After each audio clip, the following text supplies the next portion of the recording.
Hi friends, फिर से मैं आप लोग के लिए आया हूँ। अभी मैं एक नया चैप्टर लेके आया जिसको बोलते हैं कोऑर्डिनेट ज्योमेट्री। इसके अंदर अपने को ज्यादा फोकस नहीं करना है, बस अपने को ये देखना है कि इस चैप्टर में ये टोटली चैप्टर में क्या क्या है, ये मैं सिर्फ आपको पॉइंट्स क्लियर कर दूंगा। बस आप लोग लास्ट तक बने रहिए और आपको इसका बेनिफिट आपको खुद ही मिल जाएगा।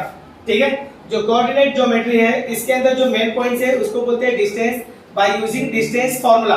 बाय यूजिंग डिस्टेंस फार्मूला कैसे फाइंड आउट किया जाता है? फॉर एग्जांपल यहाँ पे मैं सिर्फ आप लोगों को सिर्फ थोड़ा फास्ट में बताऊंगा क्योंकि अपने पास ज्यादा टाइम नहीं है, क्योंकि आप लोगों को अभी बहुत कुछ काम करना है, अपने पास बिल्कुल टाइम ना होने की वजह से हम लोग फटाफट ये पॉइंट सीखेंगे। ठीक है, तो सबसे पहले हम लोग लिखेंगे डिस्टेंस। सपोज मैंने यहाँ पे दिया 0.3, 4 एंड सेकंड पॉइंट दिया मैंने b 7, 3। अभी मुझे दोनों का डिस्टेंस फाइंड आउट करना है। तो डिस्टेंस कैसे फाइंड आउट करेंगे? सॉल्यूशन, लेट पॉइंट ए का वैल्यू क्या है? पॉइंट ए 3, 4 मींस x1 का वैल्यू है 3 और y1 का वैल्यू कितना है? 4। सेकंड पॉइंट b, इसका वैल्यू है 7, 3। इसका मतलब ये हो गया x2 7 एंड y2 3। ठीक है, बाय यूजिंग डिस्टेंस फॉर्मूला। अब यहाँ पे मुझे डिस्टेंस फॉर्मूला क्या लगाना है? AB is equal to under root x2 minus x1 square plus y2 minus y1 square. इस तरह डिस्टेंस का फॉर्मूला लोग यूज करते हैं।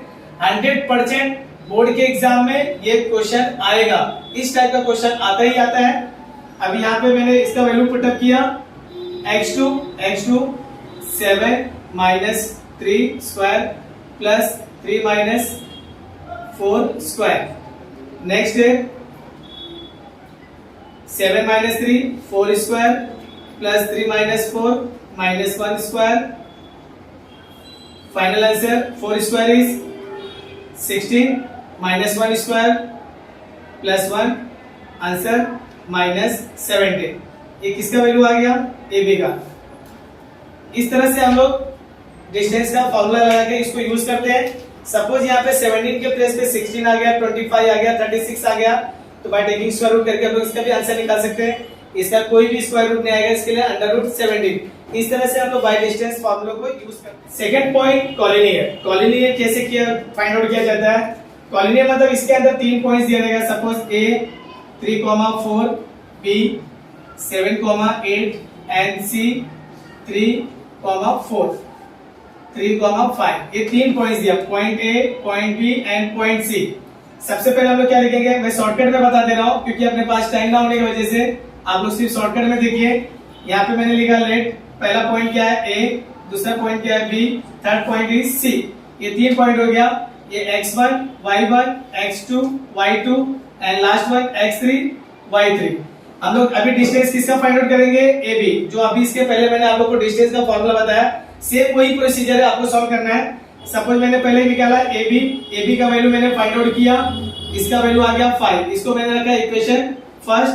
सेकंड मैंने निकाला BC, इसका वैल्यू आ गया 4, ये आ गया इक्वेशन सेकंड। और थर्ड वैल्यू मैंने निकाला AC, पहले मैं AB निकालूंगा, फिर BC निकालूंगा, लास्ट में AC। मुझे 3 टाइप का आंसर निकालना है मुझे, और यहाँ पे आ गया 1, ये आ गया इक्वेशन थर्ड। ये मैंने फॉर एग्जांपल दिया कि जैसे हम लोग डिस्टेंस का वैल्यू फाइंड आउट करते हैं, मैंने एग्जांपल दिया कि कॉलिनियर को कैसे हम लोग पहचानेंगे। ठीक है, अब यहाँ पे AB, इसका वैल्यू सबसे बड़ा क्या आया? 5, और देखो B, इसका वैल्यू आया 4 और इसका वैल्यू आया 1, सबसे बड़ा क्या है? 5 है। तो यहाँ पे मैंने लिखा 5 और दोनों स्मॉल जो नंबर है ना, दोनों को प्लस कर दो, 4 प्लस 1, तो 5 इज इक्वल टू 4 प्लस 1 कितना आ गया? 5। अगर ये इक्वल आ गया तो it is a collinear point. इस तरह से हम लोग कॉलिनियर्स को पहचानते हैं। Third point is a prove that और शो दैट। कभी कभी क्या होता है कि अपने पास कुछ ऐसे पॉइंट्स दे रहेंगे और उसको प्रूव करना रहता है। और प्रूफ में क्या क्या आ सकता है? इक्विलेटरल ट्रायंगल आ सकता है, आइसोस्केलेटल ट्रायंगल आ सकता है, इक्विलेटरल ट्रायंगल आ सकता है, पैरेललोग्राम आ सकता है, रंबोस आ सकता है। मतलब कि कोई भी टाइप ऐसा क्वेश्चन पूछेगा और बोलेगा इसको प्रूफ करो, ये कोऑर्डिनेटर क्या पैरेललोग्राम है या रंबोस है, मतलब कुछ भी पूछ सकता है। फॉर एग्जांपल मैंने सिर्फ बताया इक्विलेटरल ट्रायंगल। अभी मेरे पास 3 पॉइंट्स है, A 3, 6, 3, 8, B 4, 6 एंड C मैंने क्या ले लिया 3 4। ये मैंने 3 पॉइंट्स लिया, मैं इसको एक्सप्लेन कर रहा हूँ, इस पॉइंट्स को एक्सप्लेन कर रहा हूँ। इक्विलेटरल ट्रायंगल का मतलब क्या होता है कि जिसके तीनों साइड क्या होते हैं, equal, all sides are equal, जिसके तीनों साइड इक्वल होते हैं तो that is called as equilateral triangle. इस टाइप को हम लोग बोलते हैं। तो अगर मैं इसको फाइंड आउट करूंगा तो कैसे सॉल्व करूंगा, यहां लिखा सॉल्यूशन, सेम प्रोसीजर जैसे हम लोग by using distance formula use करते हैं। Let a is equal to x1 y1 in short form, b x2 y2, मैंने सारा वैल्यू पुट अप किया, c x3 y3। सबसे पहले मैं किसका डिस्टेंस फाइंड आउट करूंगा, ab, दूसरा किसका वैल्यू फाइंड आउट करूंगा, bc, और तीसरा किसका फाइंड आउट करूंगा, ac। इस तरह से मैं इनका तीनों का डिस्टेंस फाइंड आउट करूंगा। इसका वैल्यू आ गया 5, इसका वैल्यू आ गया 5 और इसका वैल्यू आ गया 5। अगर ये तीनों इक्वल आ गया तो हम लोग डायरेक्ट जो क्वेश्चन दिया रहेगा शो दैट करने के लिए बोला रहेगा, तो तीनों पॉइंट्स को लिख देने का it is a equilateral triangle. इस तरह से हम लोग इसको सॉल्व करते हैं। ऐसे जो सेम कंडीशन इसका है पैरेललोग्राम। पैरेललोग्राम का मीनिंग ये समझने का कि उसका प्रॉपर्टी क्या होता है, opposite sides are equal, opposite sides are equal. तो यहाँ पे अगर सपोज मैंने पैरेललोग्राम का, मैंने ये पॉइंट्स क्लियर किया, इस पॉइंट्स में क्या रहेगा, पैरेललोग्राम क्या होता है, देखो इस टाइप का पैरेललोग्राम होता है। मैंने इसका नाम लिखा ए बी सी डी। यहाँ पे मेरे पास 4 पॉइंट है, कितना पॉइंट है, 4। अभी मैंने ए को क्या ले लिया, x1 y1, बी को x2 y2 एंड सी को x3 y3 एंड डी को क्या ले लिया मैंने, x4 y4। इस तरह से मैंने प्रूफ कर रहा है मुझे। अभी सबसे पहले मैं किसका डिस्टेंस निकालूंगा, ए बी, फिर किसका डिस्टेंस निकालूंगा, बी सी, फिर किसका डिस्टेंस निकालूंगा, सी डी, फिर किसका डिस्टेंस फाइंड आउट करूंगा, ए डी। मैं ये 4 पॉइंट्स का मैं मतलब कि इसका डिस्टेंस फाइंड आउट करूंगा। इसका वैल्यू आ गया 5, इसका वैल्यू आ गया 6, इसका वैल्यू आ गया 5 और इसका वैल्यू आ गया 6। सपोज ए बी का वैल्यू आ गया 5, बी सी का वैल्यू आया 6, 5 6। देखो ड्राइंग देखने पे क्या लग रहा है कि अपोजिट साइड, देखो इसका 5, इसका अपोजिट, इसका भी 5, इसका 6, इसका अपोजिट, इसका 6।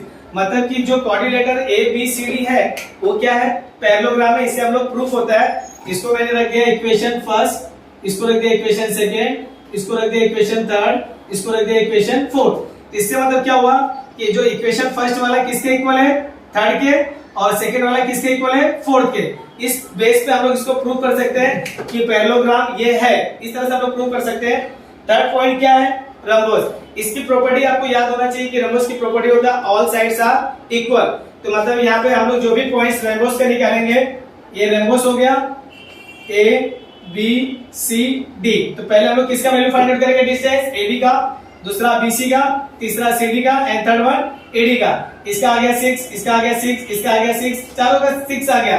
तो दैट इज कॉल्ड एज रंबोस। ये इस तरह से हम लोग प्रूव कर सकते हैं। सिर्फ आप लोग को प्रॉपर्टी याद होना चाहिए, ठीक है। Next point, bisection formula, mid point formula, centroid formula. इसको हम लोग कैसे फाइंड आउट करने का, वो भी बहुत इजी है। बस आप लोग को उस फार्मूले को याद होना चाहिए।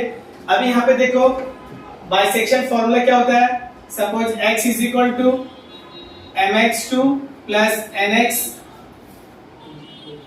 1 अपॉन m प्लस n। ये किसका हो गया, x के लिए, और दूसरा y is equal to my2 plus ny1 upon m plus n। ये बाइसेक्शन का फॉर्मूला है। बाइसेक्शन फॉर्मूला इस तरह से हम लोग इसके फॉर्मूले को लिखते हैं। सपोज मैंने यहाँ पे एग्जांपल दिया, यहाँ पे एग्जांपल पकड़ लिया, एक लाइन ड्रॉ किया, यहाँ पे मैंने लिखा a, यहाँ पे लाइन दिया b, और बीच में मैंने एक पॉइंट डिवाइड सेट किया, यहाँ पे लिख दिया मैंने p। मतलब ये जो पॉइंट p है ना, a और b को क्या कर रही है, डिवाइड कर रही है।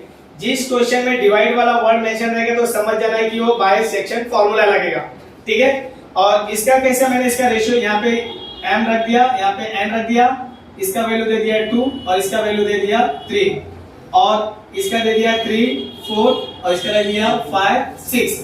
फाइंड क्या करना रहेगा, ये वैल्यू मुझे फाइंड आउट करना रहेगा, ये वैल्यू मुझे फाइंड आउट करना रहेगा। तो इसको आप लोग किस तरीके से सॉल्व कर सकते हैं, देखो यहाँ पे लिखा सॉल्यूशन, लेट पहला पॉइंट पहले ये वाला लिखो a इज इक्वल टू, दूसरा पॉइंट से लिखो b is equal to, a का वैल्यू क्या दिया है 3, 4। इसका मतलब x1 का वैल्यू है 3 और y1 का वैल्यू है 4, इसका वैल्यू रख दो 5,6, इसका वैल्यू है x2 5 एंड y2 6। और मुझे किसका वैल्यू फाइंड आउट करना है, p का। तो यहाँ पे लिख दिया x is equal to question mark, y is equal to question mark. अब m इज टू n, इसका वैल्यू देखो m इज टू n, ये m हो गया और ये n हो गया, तो 3 इज टू 2, 2 इज टू 3। इस तरह से क्वेश्चन रहेगा। और याद रखने का कि जो बीच वाला पॉइंट रहता है उसको हमेशा x एंड y अज्यूम करने का, ठीक है। अब बाइसेक्शन फॉर्मूला क्या लगेगा इसका, अब बाइसेक्शन मुझे इसका फॉर्मूला यूज करना है। तो पहले मैं x का फॉर्मूला लिखूंगा, x is equal to mx2 plus nx1 upon m plus n।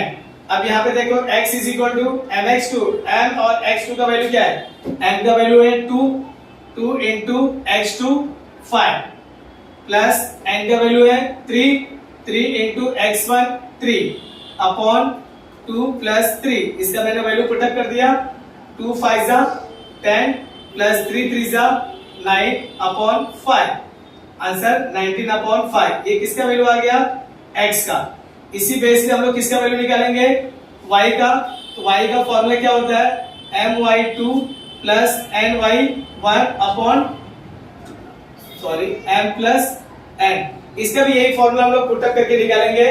तो जो भी y का वैल्यू आएगा यहाँ पे y इज इक्वल टू, हम लोग इसका आंसर लिखेंगे। अब फाइनल आंसर में क्या लिखने का, फाइनल आंसर में अपने से किसका वैल्यू पूछा है, p का। तो यहाँ लिखने का the coordinate of point P। अभी P का वैल्यू सबसे पहले x का वैल्यू लिखने का, फिर y का वैल्यू। तो x का वैल्यू क्या आया 19 अपॉन 5, और जो भी y का वैल्यू आएगा y का वैल्यू लिखने के बाद इस तरह हम लोग बाइसेक्शन फार्मूले को फाइंड आउट कर सकते हैं। Next point mid point formula है, सेंट्रोइड फार्मूला में दोनों सेंट्रोइड फार्मूला दोनों एक ही में कंबाइन करके बता दे रहा हूं मैं। सबसे पहले हम लोग यहाँ पे मिड पॉइंट के ऊपर काम करेंगे। मिड पॉइंट को कैसे पहचानेगा, क्वेश्चन में बोला रहेगा point M is the mid point of sec AB so and so, या तो ये बोला रहेगा कि कोई डायमीटर है, डायमीटर के अंदर जो सेंटर है, इस तरह से अपने को सिंगल देगा मिड पॉइंट का।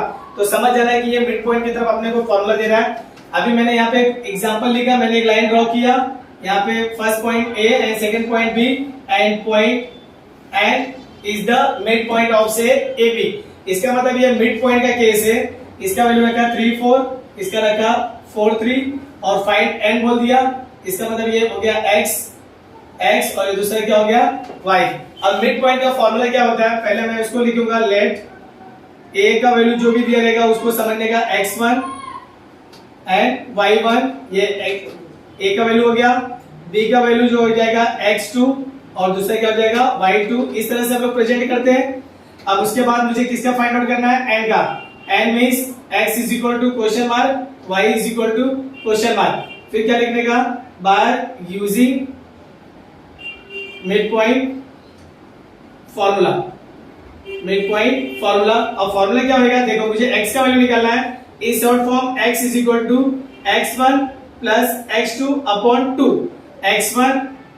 x1 जो भी रहेगा दोनों का वैल्यू यहाँ पे लिखने के बाद प्लस कर दो, अपॉन 2 से डिवाइड कर दो, प्लस करने के बाद जो भी आंसर आ जाएगा किसका वैल्यू आ जाएगा, x का। इस तरह मैं शॉर्टकट में बता दे रहा हूँ। यहाँ पे same y is equal to y1 plus y2 upon 2।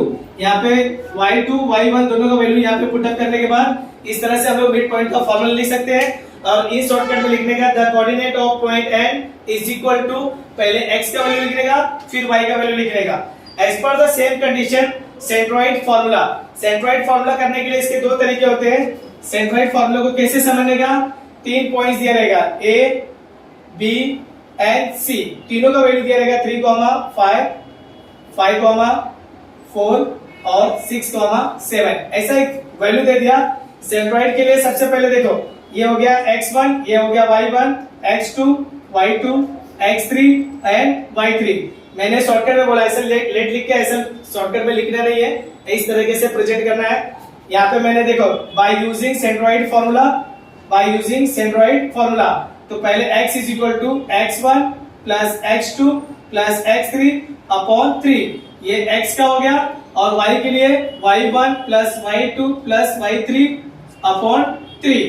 इसके वैल्यू पुट अप करने के बाद, प्लस करने के बाद 3 से डिवाइड कर दो, तो अपने को सेंट्रोइड का वैल्यू फाइंड आउट हो जाएगा। नेक्स्ट पॉइंट टेन थीटा, मतलब 1 मार्क्स के लिए अपने पास भी एक क्वेश्चन पूछ सकता है कि थीटा के प्लेस पे क्या रहेगा। सपोज एग्जांपल फॉर टेन 30 दे दिया, टेन 30, मुझे इसका वैल्यू फाइंड आउट करना है। ट्रिग्नोमेट्री में मैंने इसके पूरे वैल्यू को मैंने एक्सप्लेन किया हुआ है। अगर ये पूछ लिया टेन 30 का वैल्यू क्या आएगा 1 मार्क्स के लिए, ऑप्शनल चीज दे सकता है। इसके लिए अपने को क्या करना पड़ेगा, पहले सबका वैल्यू याद करना पड़ेगा। Ten 0 degree, ten 30 degree, ten 45 degree, ten 60 degree and last ten 90 degree. इसके वैल्यू टेन 0 का आंसर आएगा 0, टेन 30 का आएगा 1/√3, टेन 45 का 1 and ten 60 √3 and last one जो टेन 90 होता है उसका आंसर होता है नॉट डिफाइंड। ये आप लोग को याद होना चाहिए, तभी हम लोग इसके वैल्यू को पुट अप कर सकते हैं।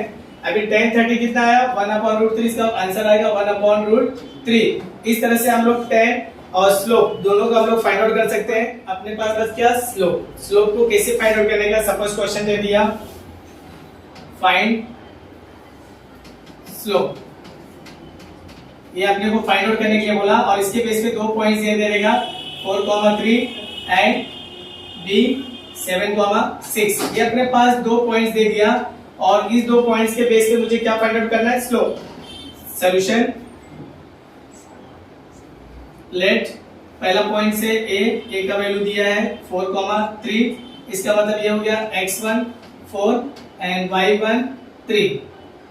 Next point B 7,6, x2 7 and y2 6। Clear. अब यहां लिखने का by using slope method, slope method को मुझे यूज करना है। देखो स्लोप AB का वैल्यू मुझे फाइंड आउट करना है। फॉर्मूला आएगा y2 minus y1 upon x2 minus x1।